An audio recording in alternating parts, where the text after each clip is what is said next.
اموال دیے ہیں، مال مویشی دیے ہیں، وہ زکوٰۃ نہیں ادا کرتا، قیامت والے دن جانور اسے اپنے پاؤں تلے رون دیں گے۔ یہ میری بات نہیں ہے، آپ میں سے کسی کی بات نہیں ہے، یہ جس رسول کا، جس اللہ کے محبوب کا میں نے اور آپ نے کلمہ پڑھا ہے، حضرت محمد۔ یا اللہ جڑا اچھی آواز نال درود پڑھے اسے سال ہی حج بیت اللہ دیاں حاضریاں نصیب فرما دیں۔ جناب محمد صلی اللہ علیہ وسلم کا یہ فرمان جو آپ کے سامنے پڑھا نا، یہ صحیح البخاری کتاب الزکوٰۃ اور حدیث کا نمبر ہے 1460۔ جب میں نے حوالہ دے دیا تو سمجھ لیں قاری صاحب نے اپنی طرف سے یہ بات بیان نہیں کی، جو پیغمبر کی حدیث ہے قاری صاحب نے وہ ہمیں پیغمبر کی حدیث پڑھ کے بتائی ہے، سنائی ہے۔ تو عرض کر رکھا ہوں، وہ جانور جن پر زکوٰۃ ہے، اگر آپ کے پاس اونٹ ہیں تو ان کی زکوٰۃ ادا کرنا پڑے گی، اگر آپ کے پاس گائے ہے تو اس کی زکوٰۃ ادا کرنا پڑے گی۔ بات کو سمجھیے گا، اللہ اکبر۔ اگر آپ کے پاس بھینس ہے تو اس کی زکوٰۃ ادا کرنا پڑے گی، اسی طرح آپ کے پاس بکری ہے اس کی زکوٰۃ ادا کرنی پڑے گی، اگر آپ کے پاس بھیڑ اور دمبے ہیں تو ان کی زکوٰۃ ادا کرنا پڑے گی۔ مویشیوں میں سے زکوٰۃ ادا کرنے کی اسلام نے 2 شرائط بیان کی۔ کتنی شرائط جی؟ 2۔ پہلی شرط یہ ہے کہ نصاب کو پہنچنے کے بعد سال گزر جائے، یعنی اونٹ، بھیڑ، بکری، بھینس، یہ ان کی جتنے آگے شریعت نے نصاب جو بیان کیا ہے نا، ان پر سال گزر جائے۔ پہلی شرط تو اسلام نے یہ بیان کی ہے کہ نصاب کو پہنچنے کے بعد سال گزر جائے، اور دوسری شرط یہ ہے کہ سال کا اکثر حصہ ان کی پرورش، یعنی مالوں کی، مویشیوں کی، جنگلوں میں، پہاڑوں میں، صحراؤں میں، کھلے میدانوں میں اور سبزے کے میدانوں میں چرنے سے ہوتی ہے۔ اگر ان کی پرورش یعنی جانوروں کی دیکھ بھال چارہ ڈال کر ہوتی ہے تو ان پر زکوٰۃ نہیں۔ یہ اموال، وہ مویشی جن کا میں نے آپ کے سامنے نام لیا ہے، اس کی دوسری زکوٰۃ نکالنے کے حوالے سے جو دوسری شرط اسلام نے بیان کیا ہے نا، اگر آپ اس کو چارہ، اللہ اکبر، اگر ان کی پرورش چارہ ڈال کر ہوتی ہے تو ان پر زکوٰۃ نہیں۔ ہاں، اگر یہ جانور بطور تجارت استعمال ہوتے ہیں، اگر یہ جانور بطور تجارت استعمال ہوتے ہیں تو ہر سال ان کی قیمت کا اندازہ کر کے 2.5% کے اعتبار سے زکوٰۃ ادا کی جائے گی۔ یہی طریقہ جانوروں کے فارموں وغیرہ کی زکوٰۃ کا ہوگا۔ اب بعض بھائی کہتے ہیں گھوڑوں پر زکوٰۃ ہے یا نہیں؟ او بھائی، گھوڑوں پہ زکوٰۃ ہے نہیں۔ کتاب و سنت کے اندر جن جانوروں کا نام آیا ہے، میں نے آپ کے سامنے ان جانوروں کا نام لیا ہے، تو بھائی گھوڑوں پر زکوٰۃ نہیں۔ لوگ خچروں کے متعلق پوچھتے ہیں، او بھائی خچروں پر بھی زکوٰۃ نہیں ہے۔ اب جانوروں میں سے میں نے پہلا اونٹ کا ذکر کیا ہے، پہلے میں نے اونٹ کا ذکر کیا ہے۔ اب شریعت نے اونٹ اگر بکثرت آپ کے پاس موجود ہیں تو ان کا نصاب کیا ہوگا، اونٹوں سے زکوٰۃ کیسے ادا کی جائے گی؟ اب یہ پیغمبر کی حدیث ہے، اللہ اکبر، صحیح بخاری کتاب الزکوٰۃ حدیث کا نمبر ہے 1453۔ اسی طرح سنن ابو داود کے اندر یہ حدیث ہے 1، 5 اور 7، 8، جن کا حوالہ میں آپ کے سامنے دے چکا ہوں۔ اور یاد رکھیے کہ 5 اونٹوں سے کم ہیں تو تب زکوٰۃ واجب نہیں۔ 5 سے اگر 9 اونٹ ہیں آپ کے پاس، بات کو سمجھنا، 5 سے اگر 9 اونٹ آپ کے پاس ہیں تو پھر زکوٰۃ 1 بکری ہوگی، پھر زکوٰۃ، یہ جو پیغمبر نے جو نصاب بیان کیا ہے نا، میں وہ عرض کر رکھا ہوں۔ اسی طرح اگر آپ کے پاس 10 سے 14 اونٹ ہیں پھر 2 بکریاں زکوٰۃ ہوں گی۔ 15 سے 19 تک اگر آپ کے پاس اونٹ ہیں تو پھر 3 بکریاں زکوٰۃ ہوگی۔ اسی طرح 20 سے 24 اونٹ اگر آپ کے پاس ہیں تو 4 بکریاں ان میں سے زکوٰۃ لی جائے گی۔ شریعت یہیں پہ خاموش نہیں، شریعت نے آگے کیا بیان کیا کہ 25 سے اگر 135 تک اگر آپ کے پاس اونٹ ہے نا تو پھر زکوٰۃ 1 سالہ مؤنث اونٹنی ادا کرنا پڑے گی۔ اسی طرح اگر آپ کے پاس 36 سے 146 تک اگر آپ کے پاس اونٹ ہیں پھر زکوٰۃ 2 سالہ مؤنث اونٹنی ادا کرنا پڑے گی۔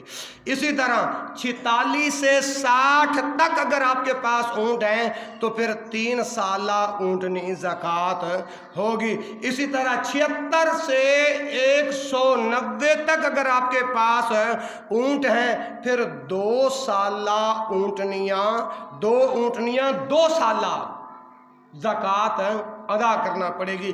اسی طرح اگر آپ کے پاس 91 سے 120 تک اونٹ ہیں پھر 2 اونٹنیاں عمر جن کی 3 سال ہوگی وہ زکوٰۃ ہوگی۔